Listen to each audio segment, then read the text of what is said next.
Greetings and salutations, everyone. My name is Andrew Kirchhoff, and welcome to my YouTube channel. Today, we're talking about my Week 15 quarterback rankings for the 2020 fantasy football season. Of course, on today's episode, we're talking about all things related to the quarterback position, beginning with matchups. We'll talk about which defenses are giving up the most points to opposing quarterbacks thus far this season on average in a 4-point per passing touchdown format. After that, of course, we're going to be covering our top 16 quarterback rankings on the week. Again, if you are trying to stay up to date on my latest rankings, because again, rankings are always subject to change. Even though we do have a Thursday night game tonight between the Las Vegas Raiders and the Los Angeles Chargers, we'll be talking about both Derek Carr and Justin Herbert on today's episode.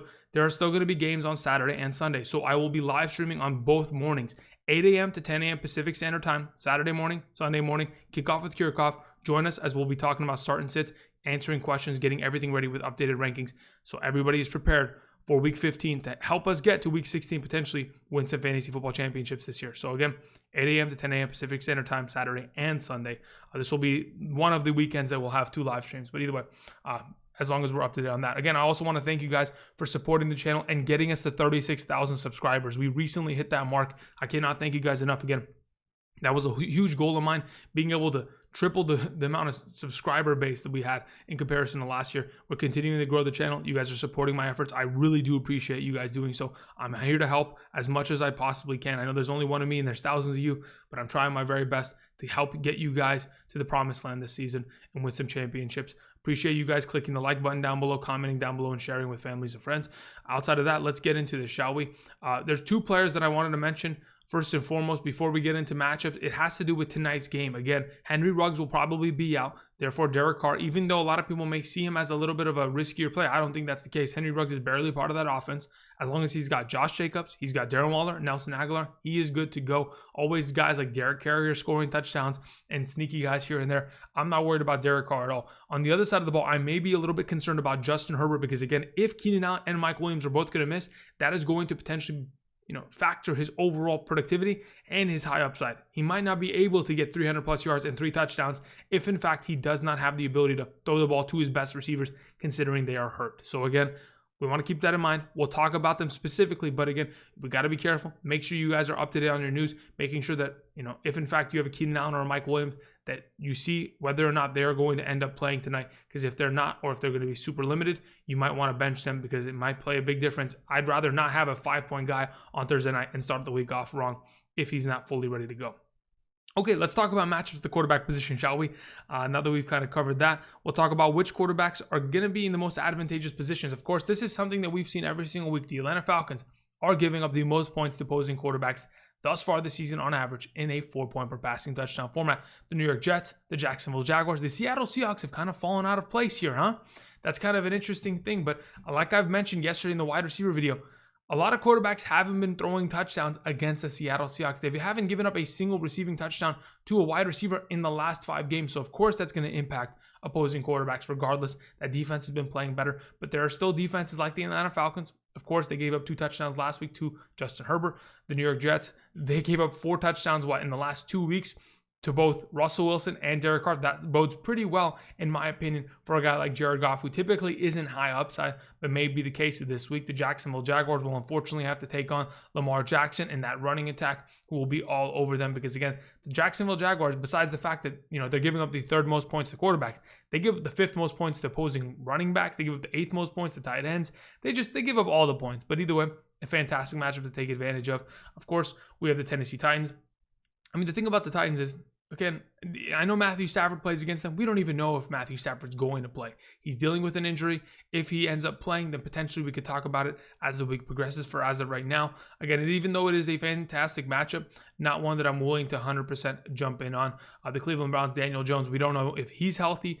Of course, Ryan Tannehill playing against the Detroit Lions will take that any day of the week. Drew Lock is coming off of a big week, but is the Buffalo Bills matchup good enough for him to potentially find success? Either way, now that we've kind of given you guys some perspective as to how many points these defenses are giving up to opposing quarterbacks, I also want to talk about some of the tougher matchups going into this week. Of course, the Los Angeles Chargers have been one of the better defenses in the National Football League, especially in the secondary, and that definitely plays a factor on the quarterback position. Besides the fact that Cam Newton dropped a goose egg and didn't really do anything this last week. Sure, we saw Jarrett Stidham come in, have a little bit of production here and there, but nothing too big to make a difference. The Los Angeles Chargers, they're going to be going against potentially the easiest matchup, the Jets offense, which again, they should be shutting down.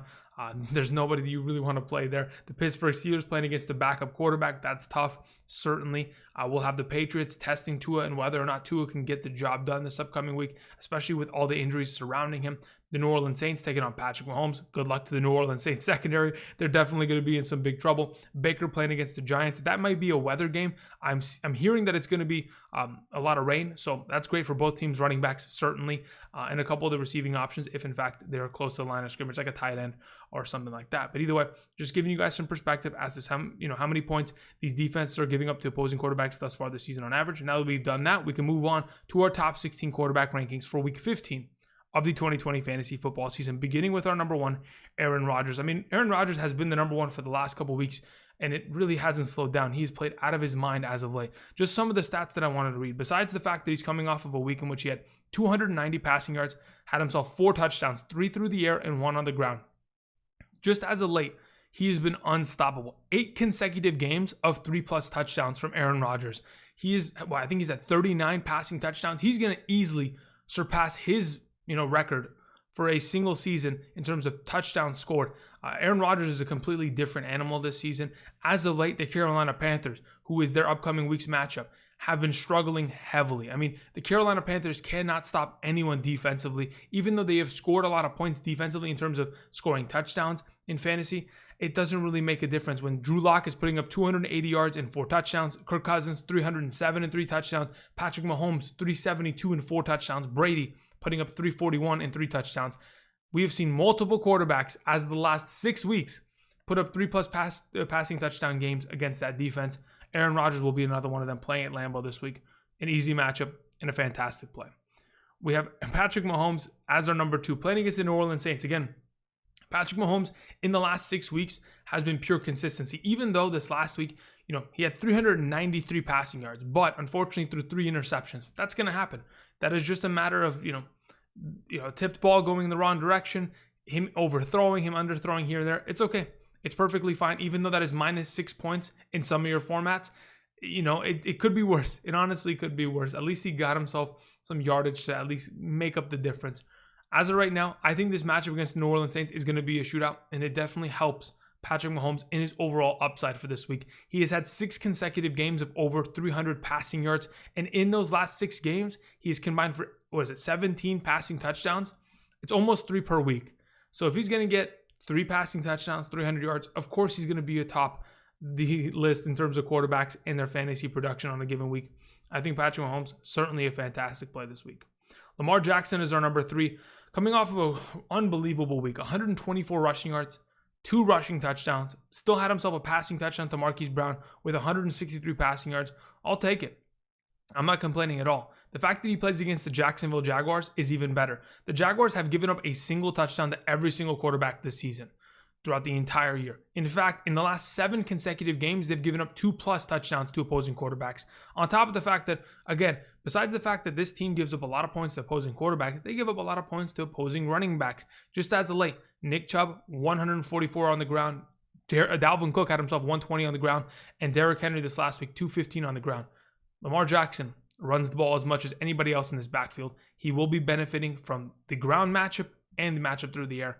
He's a fantastic play as this week's number 3 quarterback. Our number 4 for this week is Josh Allen, quarterback of the Buffalo Bills. So here's my only thing about this matchup against the Denver Broncos. Even though the Denver Broncos are one of the better defenses in the National Football League in terms of bend but don't break, they let you get down into the red zone, but they obviously force you to kick field goals because they are in the top echelon teams in terms of teams that haven't given up a lot of touchdowns this season to opposing quarterbacks or wide receivers. So the question remains, what is Josh Allen going to be able to do? And I know a lot of you may be afraid of Josh Allen. He did go up against a fantastic pass rush and a good defense last week against the Pittsburgh Steelers and put up a great performance. And that has been a thing of consistency of him for the last 5 weeks.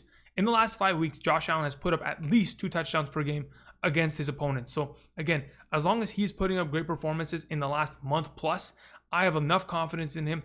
Having himself, of course, Stephon Diggs around him. Gabriel Davis will still have the position of John Brown because John Brown's not going to play this week.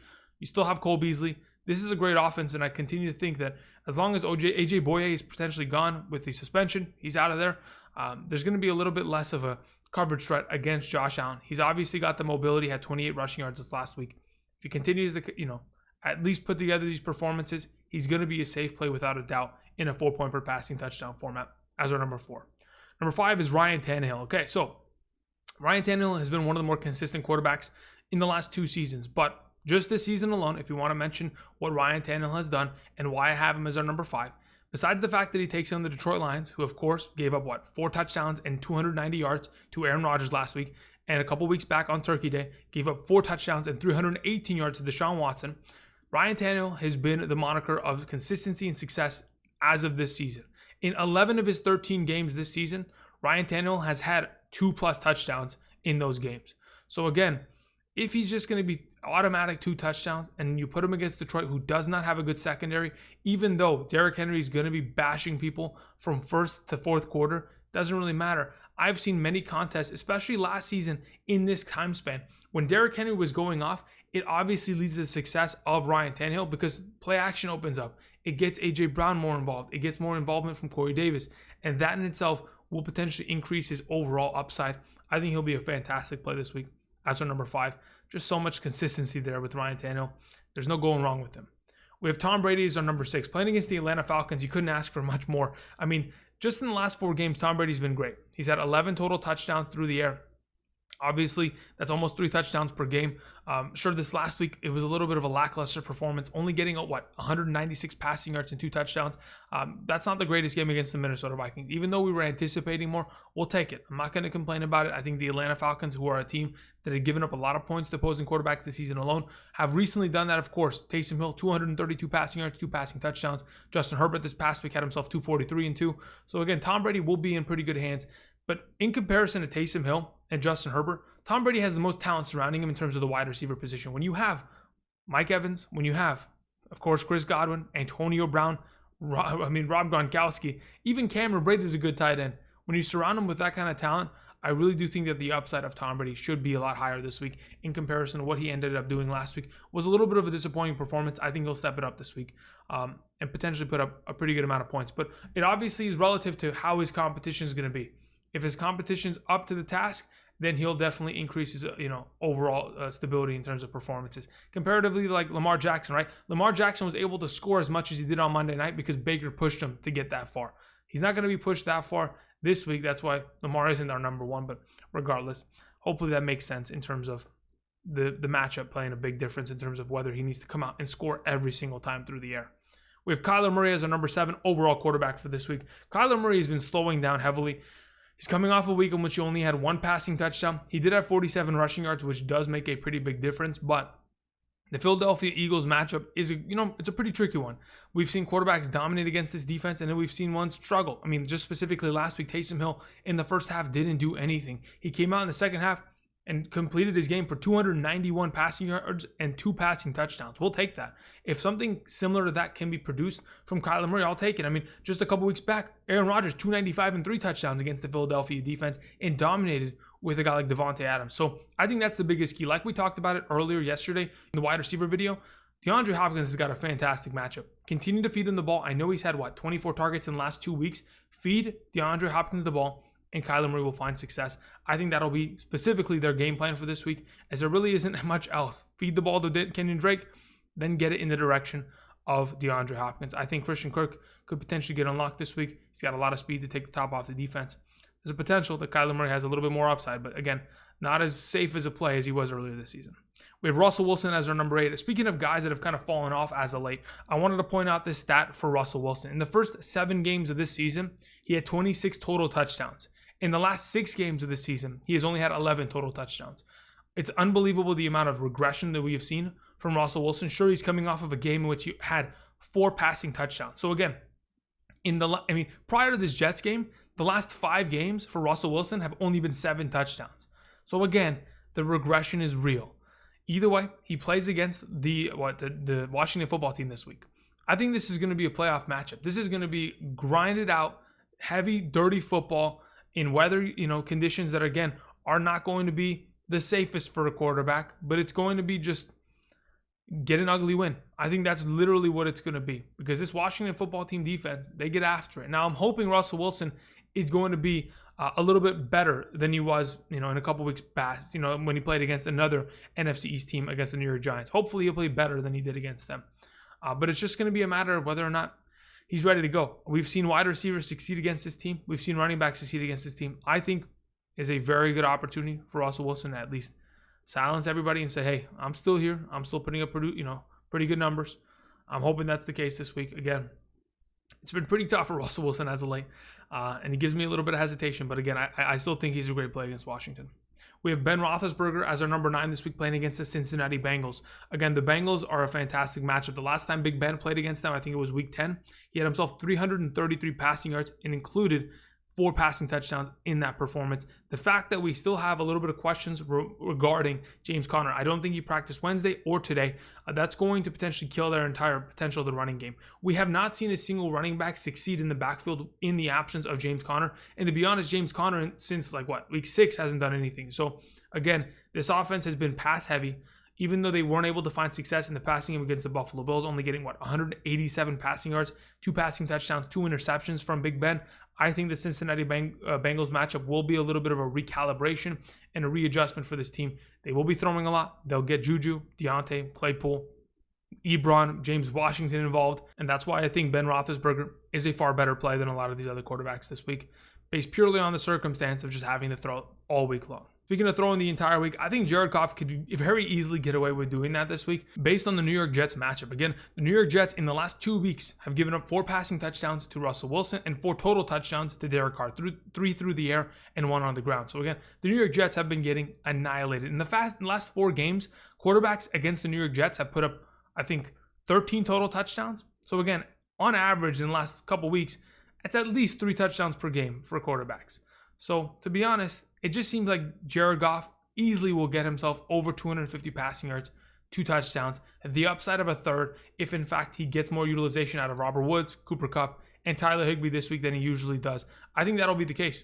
I honestly do think that Jared Goff, who is typically a quiet quarterback, who you don't really want having those huge games because of how many mistakes he makes, could be a guy that this week could be relied upon. We talked about him as a waiver wire pickup this week for a reason, and I think the Jets matchup definitely does help him out this week as our number 10. Number 11 is Taysom Hill. Now, I think that the matchup specifically for him, even though it isn't a Jets matchup, it's not a walk in the park, playing against the Kansas City Chiefs is going to definitely elevate your overall potential. Coming off of a performance of 291 passing yards and 2 passing touchdowns and 33 rushing yards. Again, Taysom Hill has had some great performances as of late. I mean, when he played against the Atlanta Falcons 2 weeks back, he still had over 80 rushing yards, got himself a lot of work on the ground. I mean, we've seen him in games, regardless of whether he's scoring rushing touchdowns or not, find value there and increase his overall potential and potential baseline floor to trust him. So when you play against the Kansas City Chiefs, I'm not worried about it. On top of it, if you want to hear a stat about the Kansas City Chiefs as of late, in 4 out of the last 5 games, they've given up 3+ touchdowns to opposing quarterbacks. So again, Kansas City, they haven't been the best defense as of late. Quarterbacks have definitely put numbers on them because, again, they take an early lead and they force opposing quarterbacks to just have to pass it the entire time in the second half. That bodes well for Taysom Hill and his potential this week. He's my number 11. Number 12 is Derek Carr. Derek Carr, despite having a unbelievably bad performance against the Atlanta Falcons a couple weeks back, has been really good outside of that. He's had 3 games in the last 4 weeks of 3+ touchdowns. So again, playing against the Los Angeles Chargers, a defense that has struggled heavily this season, and a defense that he's performed against earlier this season pretty well. I mean, they were blowing them out, so it wasn't really a contest. But I think there's a very good chance that Derek Carr could come into Thursday night's game with Darren Waller, Nelson Aguilar, and light up that defense. I truly do think so. He's been playing fantastic as of late. They're trying to make a playoff push. This is the matchup that they've been waiting for. They've got to win out in order to claim their position in the playoffs. I think they'll be able to step up coming off of a performance of 316 passing yards, 2 passing touchdowns, and a rushing touchdown against the Indianapolis Colts defense. I think he'll be able to perform against the Chargers tonight on Thursday Night Football. We have Jalen Hurts as our number 13 quarterback. We talked about him as a waiver wire pickup because, again, the ability to run for 100 rushing yards in fantasy in a 4-point per passing touchdown league is unbelievable. If you go ahead and potentially get him a rushing touchdown or anything of that extent and even keep, fairly simple numbers. If you get 60 rushing yards and a rushing touchdown, those kind of numbers, having a baseline of 12 points on top of whatever you're going to get through the air against Arizona's secondary that hasn't played great all season long, in my opinion, is a pretty good floor of production and could easily lead to him being a top 12 quarterback. We have him at number 13 because, again, we've only seen him play and start in 1 game It was against the best defense in the National Football League, and he was able to run all over them. And in comparison to the Arizona Cardinals, I think Arizona's defense is a lot less of a worry for me personally. So again, they will be sending pressure at him like they did against Daniel Jones last week. An inexperienced quarterback, just send all, everything you can at him. But with his mobility, he'll be able to extend plays, and I think honestly be a valuable quarterback play this week. We have number 14, Philip Rivers. We mentioned him again as another one of these waiver wire pickup guys. I think prior to Monday, he was only owned in like 40% of leagues.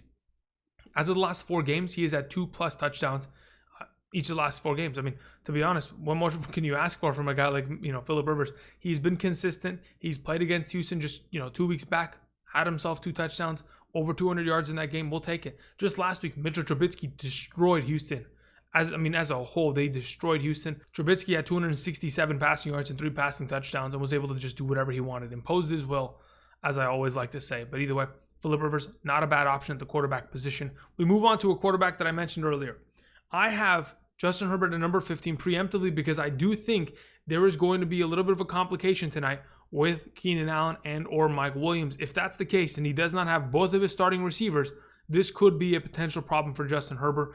I don't want to throw my quarterback out there on a Thursday night in a semi or a quarterfinal week and potentially not get a great performance out of him when there are so many other quarterbacks that I might be able to just pick up and play.